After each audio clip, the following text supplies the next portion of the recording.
Moving over to East Africa now, Kenya expects to raise as much as $2 billion through its debut Eurobond, which will be floated by December. Henry Rotich, Cabinet Secretary at the National Treasury, said the bond was expected to attract better rates than other sub-Saharan countries that had issued bonds this year. Beatrice Kachenge caught up with Henry and asked why the amount increased from $1 to $2 billion.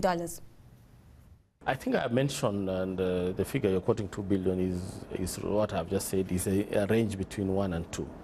It doesn't mean that we are issuing 2 billion. What we're saying is we can issue 1.1, 1.5, or 1.6 thereabout. The actual figure, of course, we have already had a rough indication, which was the 1 billion that we had in mind, which we say that can be enough to cater for the infrastructure projects that we want to finance.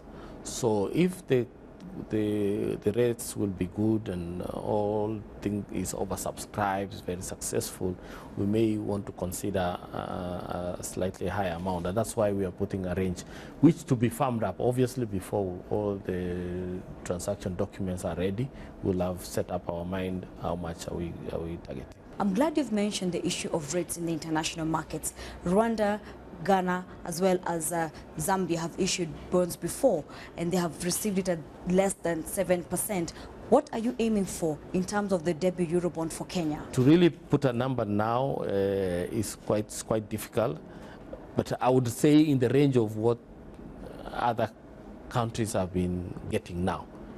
We will not be we should not be very far off. In any case, could be better because looking at the ratings of the other countries who have issued and still got favorable rates, then with our good rates, we should get perhaps even better than those rates that you have just quoted.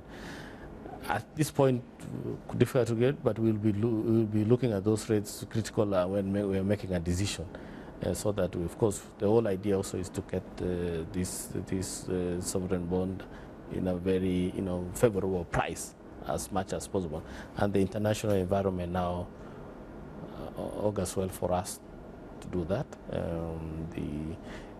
I think perhaps we may have delayed a bit. The global liquidity is beginning to tighten, but not much, because I think globally we still feel that the situation will continue to prevail for a little bit a while before this full unwinding of this quantitative easing and all that takes impact in the global financial markets. So I think given that we are now on the final stages of preparation and we are targeting within a few months to come to issue, we should still get favorable rates. Shifting gears to the local domestic borrowing program, interest rates have been on the rise since July, and we see the 91-day T-bill, which is the benchmark for Kenyan interest rates, rising to about 10.7% thereabout. Are you worried about the trend at which the rates are rising?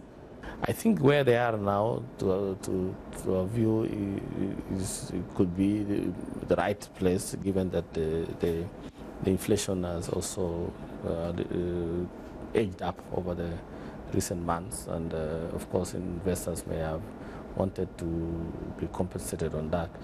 I think also they could have been also feeling that there are many budgetary pressures and government will borrow, but I think as you know, we are set out to borrow 106 billion in this financial year, far much less than 165 we had in the last financial year. So even this year's borrowing targets is almost 40% lower than last year, partly because we are going out to borrow through the sovereign bond. So we are not going really to squeeze out private investors if the economy picks, and it's already picking. We have 5.2 in the first quarter.